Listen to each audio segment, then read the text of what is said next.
couple days ago, I was hanging out at a Love's. I grabbed a bag of chocolate-covered acai berries. I go to get in line, and there's this older woman, short, black woman. She sounded Cajun. I would say late 60s, early 70s. She's talking to herself, and I thought she was talking to someone. And she's speaking to no one with this very thick Cajun accent. And she eventually turns and looks at me, and she's like, "You look like you're a really good listener." Thank you. And she starts telling me a story. One thing that kind of unnerved me about this older woman was one of her eyes had something going on with it that I've never seen before in my life. It looked like her iris was two colors. It was blue and brown, but it wasn't mixed together. They didn't like fade into each other. It was like there was a ring of brown around her pupil and then a bigger ring of blue around that ring of brown. So her eye didn't look bigger than it was supposed to, but her iris looked bigger than it was supposed to be in the eye. Her other eye was just brown. I've never seen that before. It didn't look like a contact. She's talking to me in this very nice, very soft-spoken, and she starts telling me a story about how when she was a little girl, she grew up in like a family coven. Those of you who know my story kind of relate to that. Instead of coven, I would use cult. So I immediately kind of bonded with her on that level of growing up in a very tight-knit family religion style setting. So she's saying she was raised in this coven, but as she was telling me this story, I felt extremely creeped out. I felt like I was being watched. I felt cold. I felt anxiety. I've told some pretty crazy stories on this channel. None of them kind of got to me like this one did, and I don't know why. But she tells me she was a happy girl. She didn't mention where, but she grew up with her mother, her father, her two brothers, and life was normal. But apparently there was some kind of like a initiation to the family thing, and there had to be a certain number of people. It involved a circle. It involved consuming a lamb's eye. It involved some kind of a drink that they gave her that definitely was drugs. This was like a month before her 16th birthday. They did this ritual. So we're talking torches, animal blood. People are high off their ass on God knows what. They're dancing around. Everybody was butt naked. She had to eat this lamb's eye, whether she wanted to or not. Peer pressure, I guess. I hope they didn't force her to swallow it. But yeah, that kind of a vibe. It was dark out, full moon, very, very ritualistic. She did this thing, and her mother didn't want her to do it. The father had to hold the mom back. The mom was constantly screaming out, "Why my daughter? Leave her alone. This doesn't have to be. Take me instead. Why not one of my sons?" Like, it was all this stuff she was yelling out, which made, she never gave me her name. We'll call her Agatha, all right? So Agatha's terrified. She's freaking out. Like, she knew about the coming of age ceremony that everyone in her family went through, but this was nothing like what they had described. She ends up drinking this potion that they give her, and she ends up blacking out. And when she comes to, she's in her bed, tucked away. She feels relatively normal and fine. But when she gets out of the bed and she goes downstairs, she can't find her mother anywhere. She can't find her father anywhere. She can't find anybody. So she doesn't know what to think. So she does the logical thing and goes to the only place she would imagine they'd be, which was like their church. She goes to the church and she finds her family. She talks to her family and they're all much calmer. The mom is acting as if nothing happened. So's the father. The two brothers are acting normal. Everything seems to be normal. Everything's checking out. So she goes to school, and one thing she notices is that her right eye was itchy. Just really itchy. And she kept rubbing her eye, and finally the teacher comes up to her and is like, "What's with the eye? Why do you keep touching your eye?" She's like, "I don't know. It's itchy." So he goes, "All right, we'll go see the nurse." So she goes to the nurse. The nurse checks her eye out. There's nothing visibly wrong with her eye, other than that even the nurse made a comment about, "You have such beautiful eyes." And she kind of like, "Thank you." And she eventually goes to the bathroom, and they have one mirror for the whole bathroom in there. And she goes into the mirror, and she notices that there is a very faint blue line around her eye. Very faint. Not on the other one, just on the right eye. So as she's walking home from school that day, a squirrel came up to her, and it just kept staring at her. So she kept walking. It kept following her, and it was never more than like a foot away from her. Finally, she turns around and she looks at the squirrel deep in its eyes, and she says, "Why are you following me?" And the squirrel let out like if you've ever heard a squirrel call, that like little screeching sound they do, it made the screeching sound twice, and then it ran into the road and immediately got hit by a car. She's very upset, and poor little guy got smushed, but she's also like, what the fuck was that about? Goes home, home. After a few weeks, she doesn't think anything of it. Now, about 2 years later, she goes to a park, and there's a lot of people around. They're just having a little hangout session with her and her family and a few other people. And they're all just kind of chilling at this little spot in the woods they called the park. It wasn't an actual park. It was just a clearing in the woods. But someone there was acting very weird. And she walks up to them. And the person turned, looked at her with a look of... The way she described it was as the person looked at her like she had never seen a little girl before. She said it almost looked like a horrified look, and they had this wide-eyed, bewildered look as they're staring at her, and she keeps looking at them like, "Are you okay? Can I help you?" And the person just looks at her and says, "Tell them I'm sorry." And she's like, "What is that supposed to mean?" So she just kind of walks away, like, all right, goes back to her business, talking to whoever for like 5 minutes or so. And after a little while, she hears someone cut loose as a really loud scream, and everyone goes running over. Turns out there's like a little river. It's a deep river, but it's only maybe 10 feet wide, and they all run over to the river, and there's this woman face down in the river, clearly dead. But the way she worded it was, there's no way that woman would have ended up in the river drowned unless she wanted to kill herself. There's no other way. So she's bewildered, obviously, and of course she's thinking about the weird conversation she had just had with this person. And that person's husband and her family were screaming and lamenting and running in the river to pull her body out. So they swim over to her, grab her, pull her out, and Agatha gets this uncontrollable urge to walk up to them and say, she says she's sorry. And they all just kind of stop and look at her, and they don't know what to think of, and they all go back to screaming and crying. The only person who really seemed to accept the weirdness and gravity of what she had just said and how out of nowhere it was the husband. Everyone else went back to screaming and crying. The husband just looked at her, not with like a look of rage or contempt, but a rage of deep, deep loss and sadness and just complete bewildered shock. Agatha walks off, and her mother comes up to her, and she's like, "Why did you say that to them?" And Agatha explains, like, "Well, I spoke with whoever that was, and like a little while later, now we found them in the river." And she's like, "What did she say to you?" She said, "She told me to tell them I'm sorry." And the mom gets this horrified look on her face and immediately runs over to her father, or tells her father, and the father's trying to downplay it a little bit, and the mom's like, "No, that's not normal." So the dad finally gets angry and yells back at her, like, "What do you want me to do about it?" Her mom calms down and just looks back at her daughter, and now that finally blew over. She said she felt very weird after all that, but there was a consistent issue of animals and small critters that would come up to her and follow her every once in a while, and whenever she looked them in their eyes, they would look at her and she would just be transfixed, and they would make their noise, whatever their animal noise was, and shortly after they were either found dead or killed themselves right in front of her. Traffic, jump off a ledge, run under a car, or something, or she would just find them dead shortly after. It's like she had this death thing following her, and for some reason these creatures felt the need to come to her first before they died. And as the years progressed, there was a few times she told me where there was another one. There was a little boy. Now at this point she's like 24 years old. A little boy is staring at her, and she keeps looking at the little boy, and knowing what she knows about the animals and stuff and what happened with the woman, she gets immediately nervous, and she's looking at the little boy, and she's just like, "What's up? Can I help? What's wrong? Can I help you? What was something bothering you?" And the little boy just keeps staring at her, and she starts to immediately get that sense of dread, like, not again.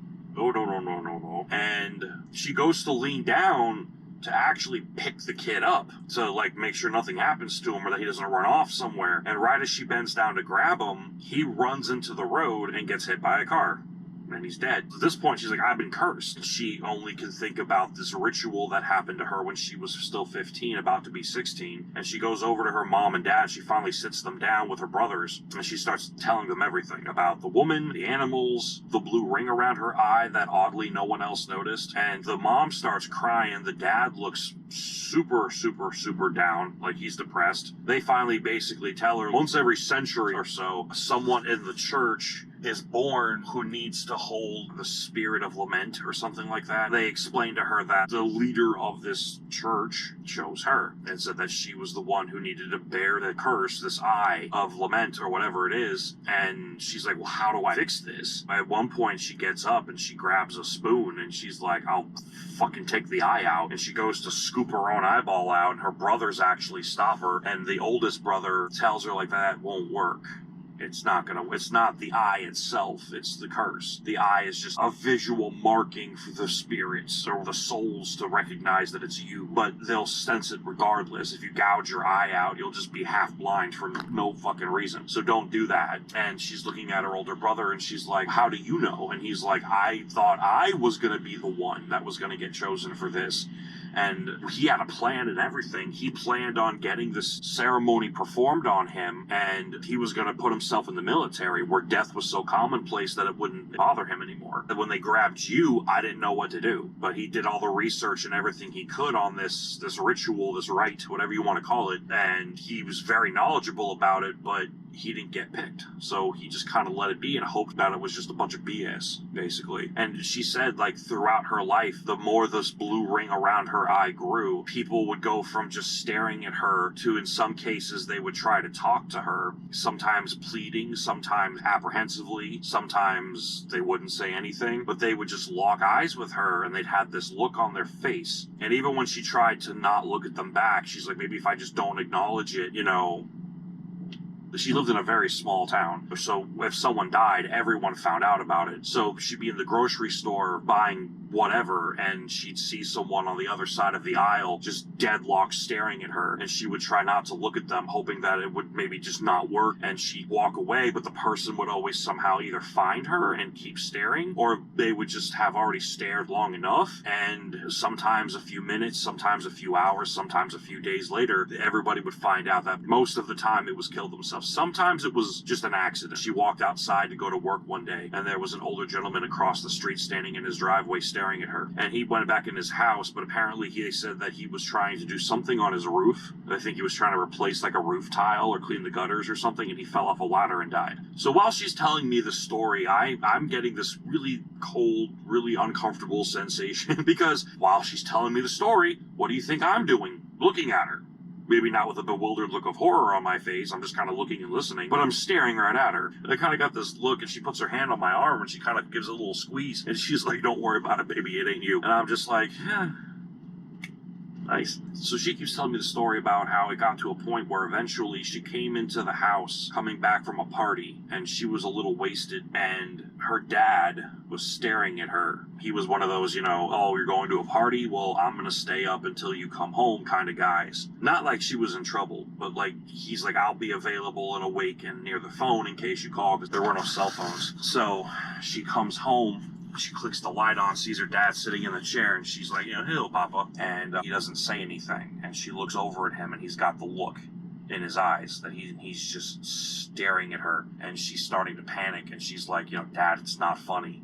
For real, knock it off. And he finally stands up. He walks over to her, kisses her on the forehead, says, I'm sorry, and goes upstairs. Now, she's following him upstairs. Dad, like, what's going on? You can't be doing this. Stop it. And she's screaming at him. At this point, the wife and the brothers wake up because she's screaming at the top of her lungs for him to stop. And he's just slowly walking towards the bedroom. And the wife is, like, shaking him, and she's slapping him, and she's screaming at him. And he's just kind of standing there, like, looking down at the ground, but he's still got the same look in his eyes. Agatha's like, I swear to God, if you hurt yourself, I'm gonna kill myself. And that seems to do something to him that stops him, and he just kind of calms everyone down, and he's like, I'm sorry.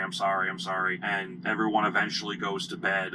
And like 2 days later, she comes home, and there's police outside of the house, and her father ended himself with a revolver that he had under the bed. And so she had to break the news to her mom and brothers. And unbeknownst to her, I guess something was weighing on him very heavily that him and his wife had been arguing about for the better part of a couple of years. Something serious was going on in the relationship between him and her. And the brothers and Agatha had no idea about it, but apparently it was weighing on him really heavy. And he couldn't take it anymore, I guess, and he just decided to opt out. fucking alt control delete the program of life. And that's when things for her got really wild. She fell into a very deep depression. She got really bad anxiety. She contemplated ending it multiple times. Therapy wasn't helping. She tried every avenue that she was able to access at that time to try to figure out what was going on, if she could break this curse, trying to get professional help. Nothing worked. Animals were still offing themselves around her. At least once a year, somebody would lock eyes with her and give her the look, and she just knew. And she didn't know what to do about it, because nothing she could verbally or physically do to try to stop the person worked. Even if it worked for that day, it didn't work. They would still do it or just die anyway. It's almost like if they didn't off themselves, fate or nature was just like, boink, it didn't matter. So she learned to live with it, really.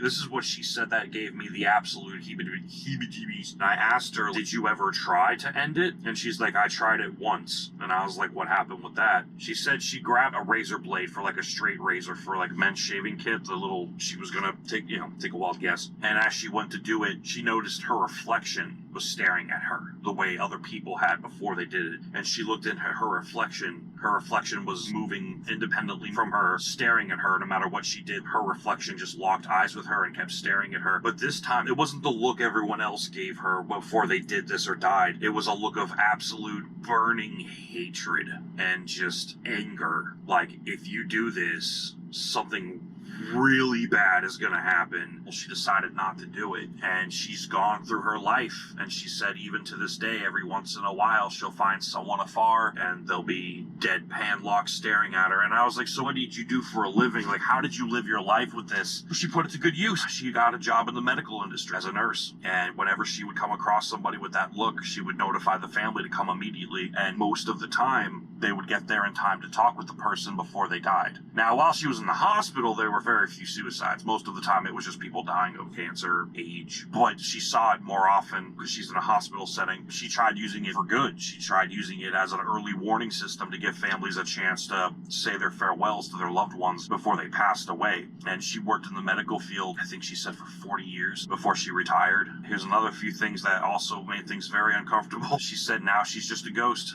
and she just floats along the wind. And I was like, really? And she's like, well, you look like a good listener, so I figured I would spin you a yarn. And I was just like, is it a yarn or is it true? And she's like, oh, honey, would it matter either way? And she goes to walk away, and I'm kind of just standing there at this point. And it occurred to me, it got really quiet in the truck stop. And I look around, the bus is gone, and everyone else who was on the bus is gone. I didn't even see the lady behind the register. Everyone was gone. I'm still sitting here holding my bottle of water and my snack. And I'm like, how long have I been standing here? We were in line to buy our shit, you know what I mean? Like, at this point, the water I grabbed from the cooler was not warm, but, like, it wasn't even cold anymore. And as I'm looking around, I notice I don't see her anywhere either. So I open the door to look outside. I don't see her anywhere either. Ain't no way a woman with a cane in her 70s got away that fast. Ain't no one walking that fast at that age. I don't think much of it. At first, I figured maybe she just went somewhere behind an aisle or in the bathroom. The cash register lady comes from around the corner. I guess she was in the restaurant. She comes behind the register. She rings me up. She's just like, have a good night. I'm like, yeah, you too. And as I walk away, I am kind of looking for her as I'm walking out of the truck stop, and I don't see her anywhere. I don't know what the hell that was about, but holy shit, that creeped me out. All the way back to my truck, I felt like I was being watched. I mean, it wore off by the next day after I got some sleep, because again, I was exhausted. I could have just been exhausted, and the story just hit me just right. Not only was I exhausted and been awake for over 24 hours at that point, but I hadn't slept very well the previous night either. So I was going off of damn near like 2 days of maybe catching 3 hours of sleep. So I was cooked, but I felt very awake, very alert, very creeped out as I walked back to my truck in the pitch darkness. Let me tell you how fun that was. And yeah, I just got back in my truck, snacked on my snack, and just kind of contemplated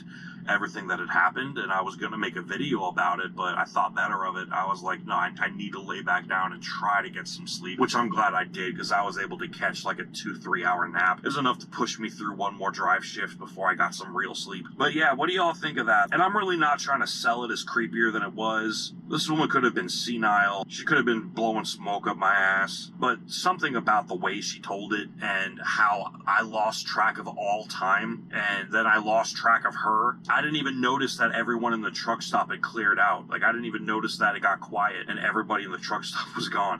I was so locked into this woman telling me this story, I lost track of time, audio, and just everything. By the time I got back to my truck, it was 5:30 in the morning. I went into the truck stop around 3. I was listening to her for over an hour and a half. It didn't feel like that, though. It felt like 10 minutes. It creeped me out. It doesn't bother me anymore, but in the moment that it happened, it freaked me out to no end. So here I am telling you all the story. I appreciate you all very much. Leave a comment. Let me know what you think. If you're listening to this while you're driving, I appreciate you. Drive safe. And if you're watching this while you're driving, well, keep your eye open. Thank you for watching. If you enjoyed the video, please like, subscribe, maybe even leave a comment, and check out my other videos, like this one. Bye-bye.